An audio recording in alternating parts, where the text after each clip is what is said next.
Isipan mo ang sarong lungsod kung saan mayong pundo ang pagdadarakang mga mensahe, ilaw trapiko, barita, saka text messages.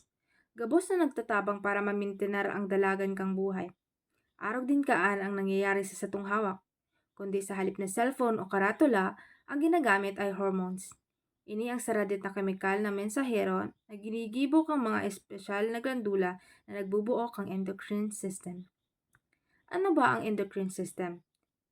Ang endocrine system ay sarang network ng mga glandula kan sa tunghawak na nagigibok o nagluluwas kang mga hormones. Ang mga hormones ay mga kemikal na taga-barita na nagdadala ka impormasyon halis sa sarang parte kang hawak pasiring sa iba't ibang cells sa organs. Pero aning sistema kang komunikasyon na gumagamit kang dugo bilang transportasyon. Ang satong endocrine system ang nagre-regula kang metabolism, nagmiminteral kang growth sa development, nagkokontrol sa reproduction, pag-a-adjust kang hawak sa stress, sa pagtabang sa balanse kang tubig, electrolytes, sa blood pressure. Ang sitong endocrine system ay may mga organo, arag kang pituitary gland o inaapod na master gland. Dahil ining nagsugo sa ibang glandula, nagre-release ini kang growth hormone sa kaibabang hormones na nagkokontrol sa thyroids, adrenal, at reproductive glands. Igwa pang hypothalamus, ini ang tulay kang utak at endocrine system.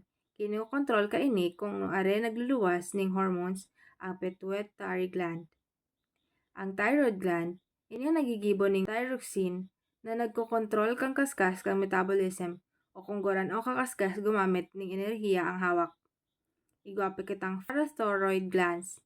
Apat na saradit na glandula na nagbabantay sa tamang level kang calcium at phosphate sa dugo sa katulang.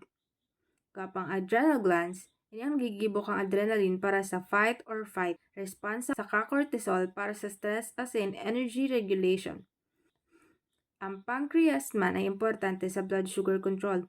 Ini ang nagluluwas ng insulin para pababaon ang blood sugar sa glucagon para itaas ini. Ang sato man ovaries at testes ang nagigibo ng sex hormones araw kang estrogen, progesterone, at testosterone na responsable sa reproduction sa development kang secondary sexual traits. Ang hormones ay nagtatarabang para maintinar ang balanse kang satong internal environment.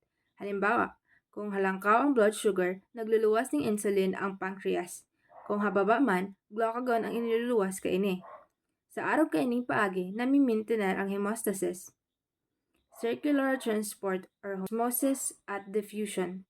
Kung nagagana ng toltol ang hormones, importante ang cellular transport. Ang diffusion, ini ang natural na paghiro kang molecules halis sa taas pasiring sa babang concentration. Ang osmosis, ini ang espesyal na klase kang diffusion kung saan ang tubig ang naghihiro. Halimbawa, kapag may hormone sa dugo, ini ang nagaagi sa cell membranes sa paagi kang diffusion para makapasiring sa target cell. Biophysics at hormones, receptor interactions. Ang hormones ay gerususi at ang receptors man ay seradora. Molecular recognition. Tanging tamang hormones lang ang nakakabukas kang receptors. Bending kinetics. Tumutukoy sa kaskas sa kakusog kang pagkakabit kang hormones sa receptors. Ang signal transduction naman ay kapag nagbend ang hormones, magpapadara ini ng signal sa laog kang cells para magpuon ng proseso, halimbawa ang metabolism o cell division. Sa madaling salita, ang endocrine system ay sarong napaka-importanteng sistema na nagkokontrol sa satong hawak gamit ang mga hormones, circular transport, at hormone receptor interactions. Ito ang dahilan hadaw na nanatiling balanse at buhay ang satong hawak. Tandaan, endocrine system ang tagapag-interar kang hemostasis.